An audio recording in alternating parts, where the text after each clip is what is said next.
What's going on, guys? T-Mart here. Welcome back to another episode of the top 10 best paint jobs in Black Ops 3. This, my friends, is week number 9, and we have a Pokemon theme. Yes, that's right. We are going to be throwing it back. We have a lot of really cool paint jobs you guys submitted. It was hard to narrow it down to just 10. So even if you didn't make the video, thank you to everybody who submitted because you guys had awesome stuff. If you guys want to submit paint jobs for the next episode next week, make sure you guys do that. It's going to be a tutorial down in the description.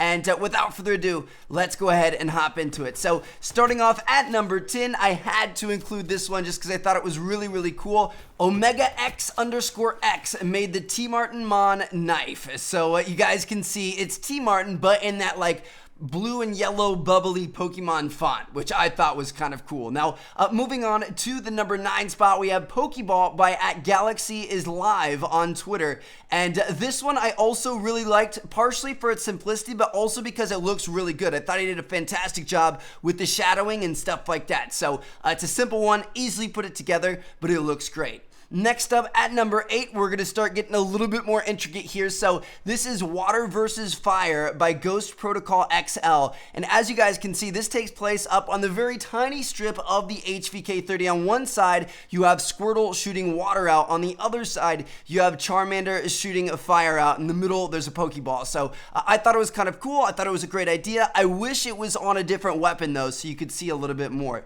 Next up at number 7, we have Best Friends by BC Jensen. On one side of this bad boy, you guys can see we've got Ash, which is, I didn't have too many Ashes added into this this series for submission, so it was, kind of cool to see that. As well as on the other side, who's Ash's best friend? Of course, a Pikachu. So you guys can see there's a Pikachu there. We have another Pikachu coming up soon that's absolutely incredible, so look forward to that. Next up at the number 6 spot, we have Plusle and Minoon. I hope I say that right. I played with and caught these Pokemon before, but I'm not really sure how to correctly say them. But this is by Mr. Dr. Sheep 8, and you guys can see he did a good job with creating these things, but where it really comes into play is the creativity, because he put them on the Akimbo RK5, so you guys can see they're on each side, which is really cool. Now, next up at the number 5 spot, halfway through the countdown, we have Team Rocket by St. Juicy. So on one side, you have a giant Meowth with all the little coins and everything else everywhere. On the other side, you have the Team Rocket logo, again with more coins. I thought this was a very creative one,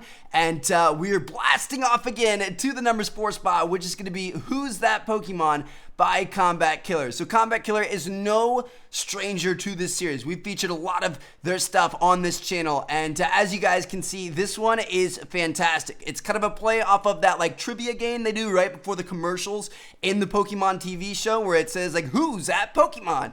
And I thought it was kind of cool. So there you guys have it at number 4. Moving into the top 3, getting the bronze is going to be Emolga with this Charmander camo on the M8A7. I thought there was a lot of detail that went into this thing. I thought it looked really good on both sides of the M8. So I definitely thought that was deserving on the number 3 spot. Moving on to number 2, we have Red and Blue by Roger That Boo.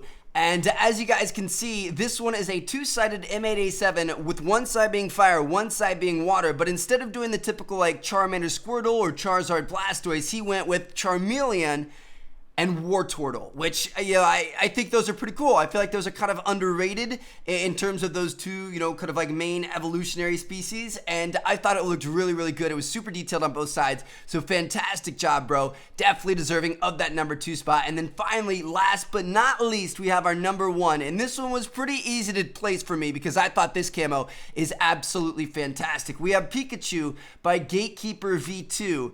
And you guys can see here, the level of detail is just incredible. It's Pikachu kind of like charging up, getting ready for an electric attack. On one side, you can actually see his main body. On the other side, you kind of can see his, butt and tail and stuff. And it's just like, I thought this looked absolutely incredible. I can't imagine how long it took to put this one together. So, yeah, there you guys have it. That was what I thought was number 1. Which one would you have put at number 1? Leave a comment down below with which one was your favorite. But anyway, thank you guys so much for watching. I'm going to catch you guys later. Make sure you guys submit paint jobs and camos and stuff for next week if you guys haven't already, and I'll see you guys next Sunday. Thanks for watching, guys. Check out these videos if you've seen yet. Peace out.